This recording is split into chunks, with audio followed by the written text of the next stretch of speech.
Chinese President Xi calls for calm as Japan conducts military exercises in Korean waters. Chinese President Xi Jinping called for all sides to exercise restraint today in a telephone call about North Korea with President Donald Trump, as Japan conducted exercises with a U.S. aircraft carrier strike group headed for Korean waters. President Trump sent a carrier group for exercises in waters off the Korean peninsula as a warning, amid growing fears North Korea could conduct another nuclear test in defiance of United Nations sanctions. Angered by the approach of the USS Carl Vinson Carrier Group, a defiant North Korea said on Monday the deployment was, quote, an extremely dangerous act by those who plan a nuclear war to invade. The United States should not run amok and should consider carefully any catastrophic consequences from its foolish military provocative act. Rodung Sinmun, the official newspaper of the North's ruling Workers' Party, said in a commentary today, "What's only laid for aggressors is dead bodies," the newspaper said.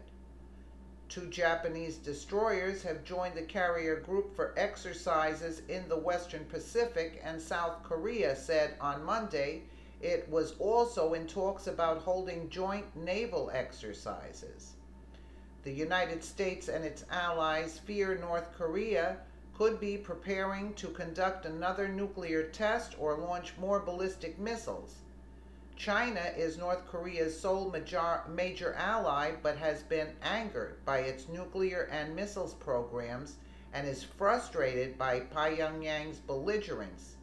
China, which has repeatedly called for the denuclearization of the Korean peninsula, is increasingly worried the situation could spin out of control, leading to war and a chaotic collapse of its isolated, impoverished neighbor.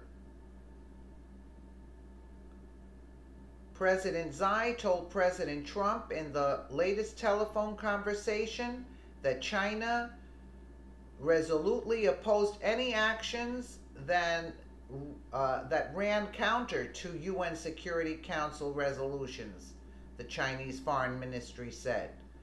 China hopes that all relevant sides exercise restraint and avoid doing anything to worsen the tense situation on the peninsula, the ministry said in a statement paraphrasing President Xi.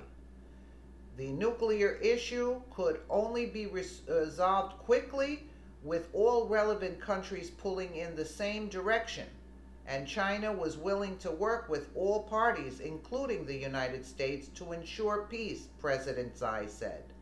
The issue has gained added urgency as North Korea prepares to celebrate the 85th anniversary of the foundation of its Korean People's Army on Tuesday.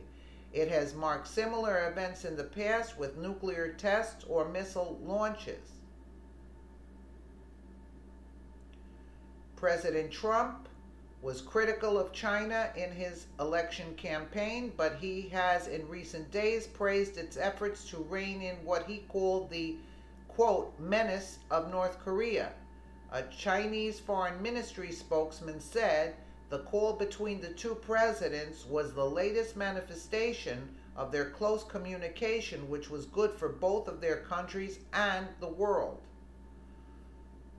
Let's take a listen to this clip if it plays. Australia receives blunt message from North Korea, which has threatened a nuclear strike on Australia. The warning from the rogue nation was sparked by comments made by our Foreign Minister, Julie Bishop. Korea's long-term interests would best be served by ceasing its nuclear weapons and missile program and improving the welfare of the long-suffering, impoverished people. Well, that is what she has said that has sparked North Korea's anger. So let's go to Nine's Brett McLeod, who's in South Korea for us this morning.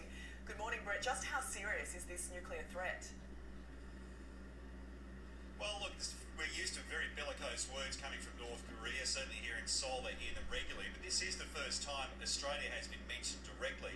Now, look at the words themselves. First of all, the local news agency is quoting officials from Pyongyang saying if Australia persists in following the US, this will be a suicidal act of coming within the range of the nuclear strike of the strategic forces of the Democratic People's Republic of Korea, also known as North Korea.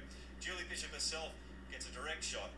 The Australian Foreign Minister had better think twice about the consequences to be entailed by her reckless tongue lashing for flattering the UN.